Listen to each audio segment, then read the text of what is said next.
দীর্ঘদিন ধরে বন্ধ থাকা ওমানের শ্রমবাজার পুনরায় চালুর অপেক্ষায় রয়েছেন হাজার হাজার বাংলাদেশি কর্মী। গত জানুয়ারি মাসে রিয়াদে একটি সম্মেলনের ফাঁকে ওমানের শ্রমমন্ত্রী 2 মাসের মধ্যে বাংলাদেশিদের নতুন ওয়ার্ক ভিসা চালুর আশ্বাস দিয়েছিলেন। সেই ঘোষণা অনুযায়ী সদ্য সমাপ্ত মার্চ মাসের মধ্যেই ভিসা প্রক্রিয়া স্বাভাবিক হওয়ার কথা থাকলেও মধ্যপ্রাচ্যে ছড়িয়ে পড়া সংঘাতের কারণে তা এখনও বাস্তবায়িত হয়নি। এমন পরিস্থিতিতে শ্রমবাজারটি ফের চালু করতে জোর কূটনৈতিক তৎপরতা শুরু করেছে বাংলাদেশ সরকার।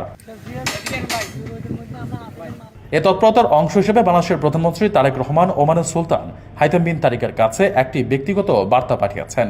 প্রধানমন্ত্রীর পররাষ্ট্র বিষয়ক উপদেষ্টা হুমায়ুন কবির ওমানের পররাষ্ট্রমন্ত্রী সাইদ বদর বিন হামাদ আল বুসাইদির সঙ্গে সাক্ষাৎ করে চলতি মাসে চিঠিটি হস্তান্তর করেন।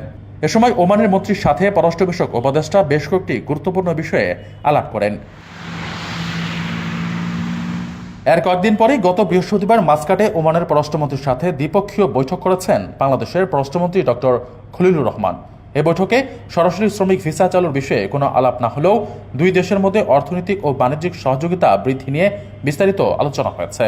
সব মিলিয়ে সাম্প্রতিক এসব উচ্চ পর্যায়ের বৈঠক প্রধানমন্ত্রীর ব্যক্তিগত চিঠি ও নিবিড় কূটনৈতিক যোগাযোগের কারণে নিকট ভবিষ্যতে ওমানের শ্রমবাজার নিয়ে একটি ইতিবাচক খবর আসতে পারে বলে আশা করছেন সংশ্লিষ্টরা।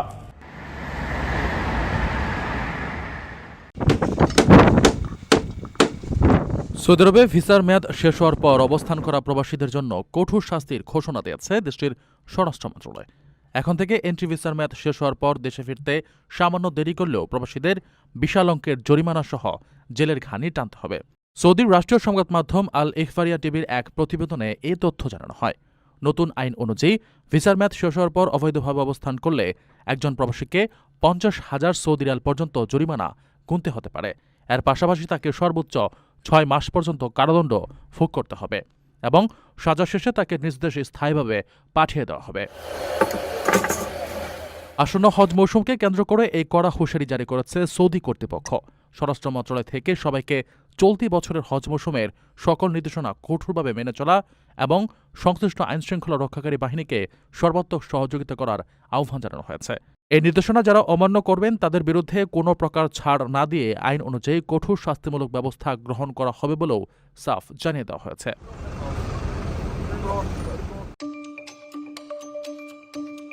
জাপানে চলমান তীব্র শ্রমিক সংকট মোকাবেলায় 2029 সালের মার্চের মধ্যে প্রায় 12 লাখ বিদেশি দক্ষ কর্মী নিয়োগের লক্ষ্যমাত্রা নির্ধারণ করেছে সে দেশের সরকার। এর মধ্যে নির্দিষ্ট দক্ষতা সম্পন্ন কর্মী ক্যাটাগরিতে 16টি খাতে নেওয়া হবে 8,20,000 জন। বিশেষজ্ঞদের মতে সঠিক প্রস্তুতি নিলে এই চাহিদার অন্তত 40% বা 3 লাখের বেশি কর্মী বাংলাদেশ থেকে পাঠানো সম্ভব। আগে মাত্র 6টি খাতে সুযোগ থাকলেও এখন 16টি খাতেই জনশক্তি পাঠাতে প্রস্তুতি নিচ্ছে বাংলাদেশ সরকার। প্রধানমন্ত্রী তারেক রহমানের বিশেষ নির্দেশনায় প্রবাসী কল্যাণ মন্ত্রণালয় জাপানি ভাষা শিক্ষা ও দক্ষতা উন্নয়নে জেলা পর্যায়ে প্রশিক্ষণ কেন্দ্র বাড়িয়েছে। কর্মীদের আর্থিক সহায়তায় 10 লাখ টাকা পর্যন্ত ঋণ সুবিধা এবং শিক্ষার্থীদের জন্য স্টুডেন্ট ভিসা সহজ করা হয়েছে। জাপান বিশেষজ্ঞ ডক্টর জাহাঙ্গীর আলমের মতে ভাষা উন্নত প্রযুক্তিতে দক্ষতা অর্জন করতে পারলে 2040 সাল নাগাদ জাপানের মোট চাহিদার অর্ধেকের বেশি কর্মী বাংলাদেশ যোগান দিতে পারবে। এ বিশাল বাজার ধরতে সরকারি ও বেসরকারি পর্যায়ে সমন্বিত উদ্যোগ এবং জাপানি মানদণ্ড বজায় রাখা জরুরি।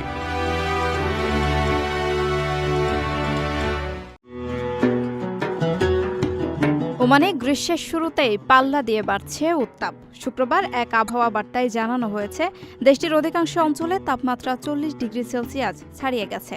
সিএএ এর আবহাওয়া স্টেশনগুলোর তথ্য মতে গত 24 ঘন্টায় সর্বোচ্চ তাপমাত্রা রেকর্ড করা হয়েছে দিমা ওয়াত্তিনে, যা 41.9 ডিগ্রি সেলসিয়াস। তীব্র এই তাপপ্রবাহে মরুদেশের জনজীবন বিপর্যস্ত হয়ে পড়েছে। দিমা ওয়াত্তাইনের পাশাপাশি হামরা আল দ্রুয়াই 41 ডিগ্রি সেলসিয়াস এবং আল আমেরাত সামাইল ও জালান বানিবু হাসানে 40.8 ডিগ্রি সেলসিয়াস তাপমাত্রা অনুভূত হয়েছে। ফাহুদ ও মুশকিন অঞ্চলেও পারদ 40.4 ডিগ্রি থেকে 40.7 ডিগ্রি সেলসিয়াসের ঘরে অবস্থান করছে।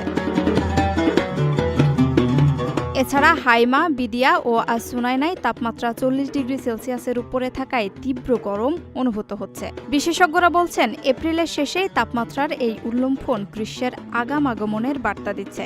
মরু অঞ্চলের এই অস্বাভাবিক তাপদাহে বাসিন্দাদের সতর্ক থাকার এবং পর্যাপ্ত পানি পান করার পরামর্শ দেওয়া হয়েছে।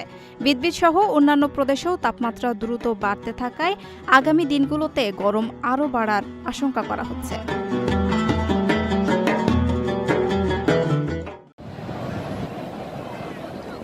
সৌদি আরবে কর্মরত চাকুরিজীবীদের পবিত্র হজ পালনের সুবিধার্থে সবেতন ছুটির নির্দিষ্ট নিয়মকানুন জানিয়েছে দেশটির মানব সম্পদ ও সামাজিক উন্নয়ন মন্ত্রণালয়। মঙ্গলবার প্রকাশিত এক ঘোষণায় মন্ত্রণালয় জানিয়েছে, কোনো কর্মী তার বর্তমান কর্মস্থলে টানা 2 বছর চাকরি সম্পন্ন করলে তিনি হজ পালনের জন্য 10 থেকে 15 দিনের সবেতন ছুটি পাওয়ার যোগ্য বলে বিবেচিত হবেন। এ ছুটির মেয়াদের মধ্যেই ঈদুল আজহার সরকারি ছুটিও অন্তর্ভুক্ত থাকবে। মন্ত্রণালয়ের পক্ষ থেকে জানানো হয়েছে, একজন কর্মী তার পুরো কর্মজীবনে কেবল একবারই হজ পালনের জন্য এই সবেতন ছুটির সুবিধা ভোগ করতে পারবেন। অর্থাৎ যারা আগে কখনো হজ পালন করেননি, মূলত তাদের জন্যই এই সুযোগ রাখা হয়েছে। তবে কোনো প্রতিষ্ঠান থেকে এই সময়ে বা প্রতি বছর কতজন কর্মীকে হজের জন্য এই ছুটি দেওয়া হবে সে সিদ্ধান্ত নেওয়ার পূর্ণ অধিকার নিয়োগকর্তার হাতে থাকবে। প্রতিষ্ঠানের কাজের চাপ ও সার্বিক প্রয়োজনীয়তা বিবেচনা করে মালিকপক্ষ বা নিয়োগকর্তা এই ছুটির বিষয়টি চূড়ান্ত করবেন।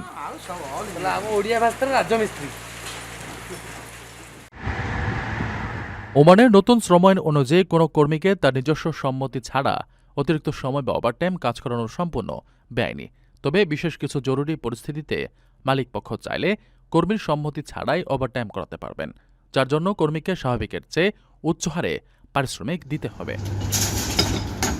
দেশটির বিশিষ্ট আইনজীবী ডক্টর মোহাম্মদ ইব্রাহিম আল জাজ্জালি সংবাদ মাধ্যমকে জানান, সাধারণ নিয়ম অনুযায়ী ওভারটাইম নির্ধারণের আগে কর্মীর পূর্বানুমতি থাকা বাধ্যতামূলক। কর্মী কাজ করতে রাজি হলে সাধারণ ডিউটি ও ওভারটাইম মিলিয়ে দিনে সর্বোচ্চ 12 ঘণ্টা কাজ করানো যাবে। এক্ষেত্রে ওভারটাইমের পারিশ্রমিক হিসেবে দিনের বেলায় মূল বেতনের সঙ্গে অতিরিক্ত 25% এবং রাতের বেলায় অন্তত 50% বেশি অর্থ প্রদান করতে হবে। পারিশ্রমিকের পরিবর্তে নিয়োগকর্তা চাইলে অতিরিক্ত কর্মঘণ্টার সমপরিমাণ সবেতন ছুটিও দিতে পারবেন। এছাড়া সাপ্তাহিক বা সরকারি ছুটির দিনে কাজ করলে কর্মীকে স্বাভাবিক দৈনিক বেতনের পাশাপাশি ওই কর্মঘণ্টার জন্য মূল বেতনের 100% অথবা প্রতিটি কাজের দিনের জন্য একটি করে বিকল্প ছুটির দিন দিতে হবে। আইনে কর্মী সম্মতি ছাড়াই ওভারটাইম করানোর কিছু বিশেষ ব্যতিক্রম রাখা হয়েছে। ডক্টর জাজ্জালি জানান, বার্ষিক মজুদ গণনা, বাজেট প্রণয়ন, হিসাব রক্ষণ বা বিশেষ ছাড়ের বিক্রির মতো কাজে বছরে সর্বোচ্চ 15 দিন কর্মীর বিনা সম্মতিতে অতিরিক্ত কাজ করানো যাবে।